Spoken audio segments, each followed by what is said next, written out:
नमस्कार मित्रांनो, बघा सध्या आता उन्हाळा चालू आहे. सध्या आता मे महिना लागलेला, आज एप्रिलची 30 तारीख आहे आणि सध्या ऊन हे भरपूर वाढलेलं आहे. आणि अशा उन्हाळ्यात एका शेतकऱ्याने इथं विहीर खणलेली आहे आणि त्यांना बघा कशा प्रकारे पाणी लागलेलं आहे. ते जे पाणी आहे इथं जरा जे आहे असं खूप मोठ्या प्रमाणात इथं जरा आहे, पाणी आहे आणि खूप पाणी लागलेलं आहे. याची चव जी आहे असं बिस्लरीचं पाणी आहे, त्या प्रकारची चव आहे या पाण्याची, बिस्लरीच्या पाण्यासारखी. आणि इथं बघू शकतो आपण, इथं आजूबाजूला इथे एक झरा लागलेला आहे.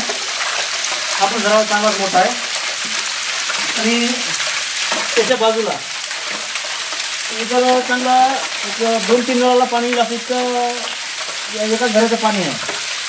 आणि आजूबाजूला सुद्धा भरपूर पाणी लागलेलं आहे. आणि इथं खाली जो आहे पाषाण लागलेला आहे आणि वरी साधारण मांजरा खडक आहे आणि खालच्या बाजूला पाषाण लागलेलं आहे. तर या पाषाणात जिवंत पाणी झरे भरपूर आहे. तर असं जर पाणी लागलं तर शेतकऱ्याचं कल्याणच कल्याण आहे. तर सध्या आता दुष्काळाची स्थिती आहे आणि या दुष्काळामध्ये हे अशा प्रकारे पाणी लागलेलं आहे. तर या विहिरीची उंची जी आहे साधारण एक 35 फूट खोल ही विहीर आहे.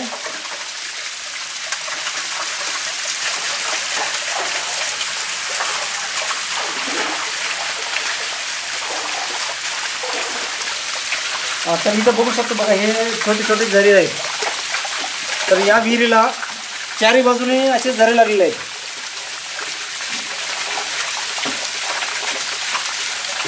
तर या विहिरीचं सध्या आता बांधकाम करायचं आहे, परंतु याला पाणी इतकं लागलं आहे की 5ची मोटर टाकलेली आहे. तर 5ची मोटर साधारण 9 तास साधारण चालते, त्यावेळेस हे पूर्ण पाणी निघते.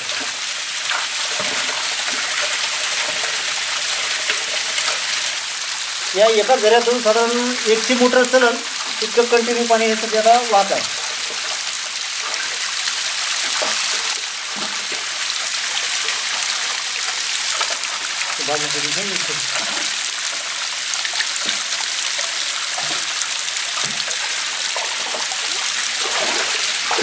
इथं सुद्धा बघू शकतो आपण, हे अशा प्रकारे बघा झरे लागलेले आहेत विहिरीला. म्हणजे खडकातून असं पाणी निघतं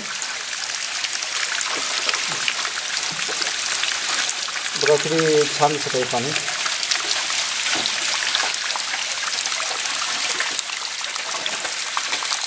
इतक्या दुष्काळाच्या परिस्थितीमध्ये सुद्धा ते अशा प्रकारे बघा निसर्गाने कसे कमाल केली आहे, किती पाणी आहे.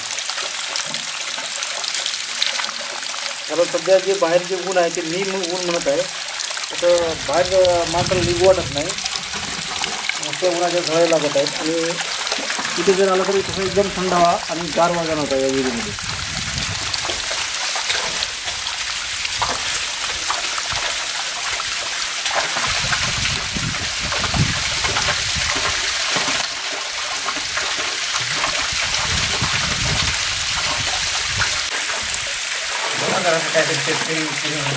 बघा शेतकरी कसा आनंदाने हे झालेला आहे. याने शेतकऱ्याला भरपूर आनंद झालेला आहे. विहिरीला पाणी लागलेलं आहे.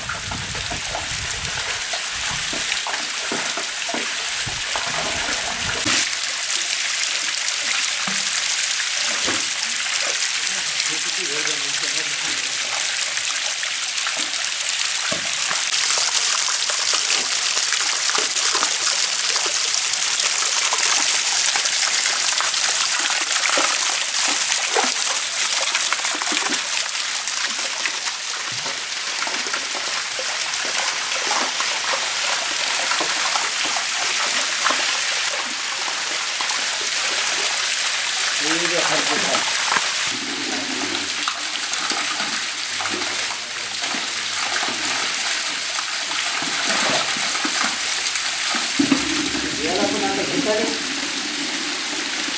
भिकारी माती पडली आहे बरं आधार घ्यायला.